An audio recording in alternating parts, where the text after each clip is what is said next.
So let's go ahead and take a look at our next operation, which is multiplication, or we'll call it multiplying integers here.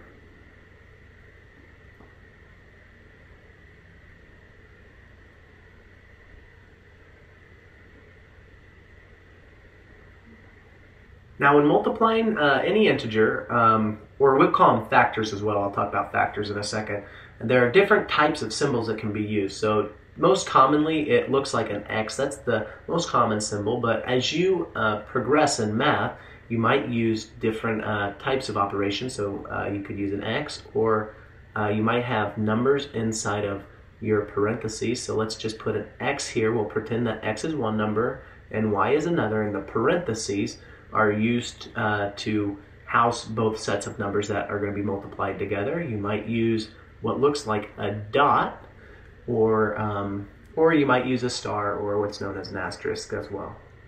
So when you multiply integers together, well, what we call these integers, we call them factors, and a good way to visualize it, let's pretend you have a factory here. So I'm going to put a factory,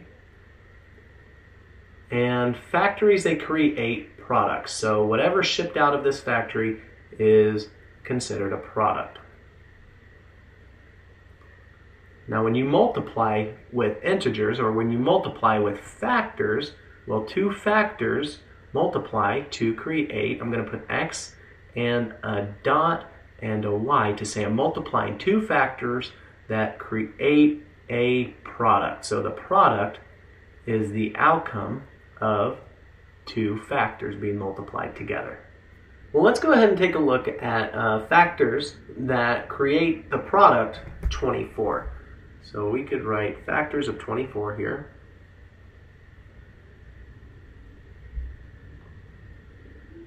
And a good way of doing this is listing out all of the factors below. So I know that 1 times 24 create the number 24, or the product 24. And what I'm going to end up doing with this list is creating what's known as a factor rainbow.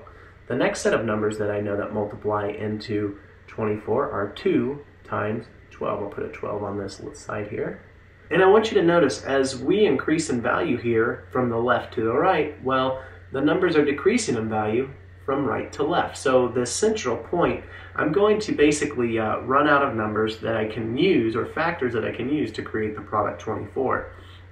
So we have 2. The next number or factor I know would be, well, the next one I know is 3 times 8, create a factor of 24. And, well, I have 4 times 6, that create 28. And the only number in between 4 and 6 is 5. I've got to ask myself, is 5 a factor of 24? Well, no, 5 doesn't go into 24, so it's not going to be on this list.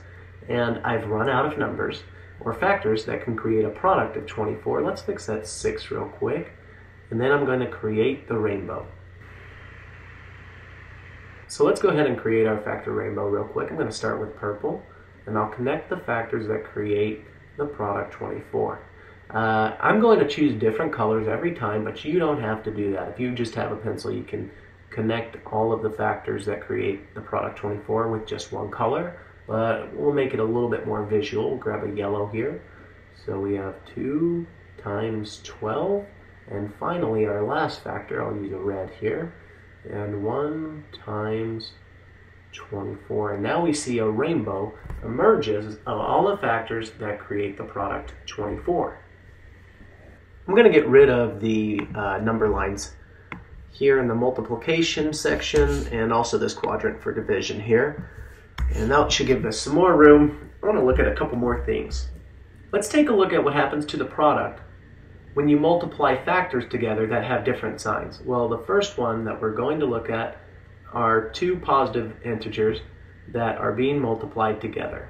So a positive and a positive multiplied together create a positive product. Whatever the value is here will always be positive. Also, if you take two negative factors or integers and multiply them together, what will end up happening is you'll get another product that is positive. So your outcome is positive when you multiply two positives together or two negatives together. But what happens when you multiply two factors together that have opposite signs? So either a positive times a negative, or a negative times a positive. Opposite signs that are multiplied together, they create products that are negative in value.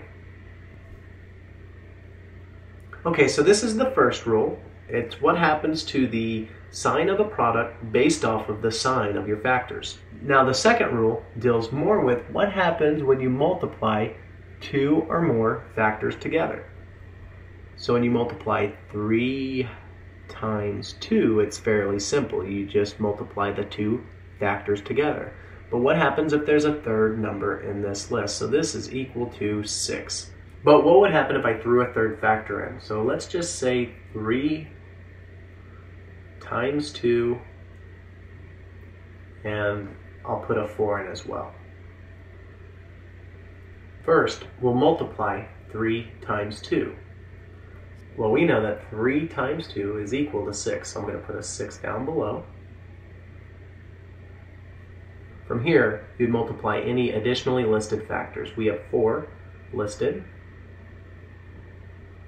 and 6 times 4 is equal to 24.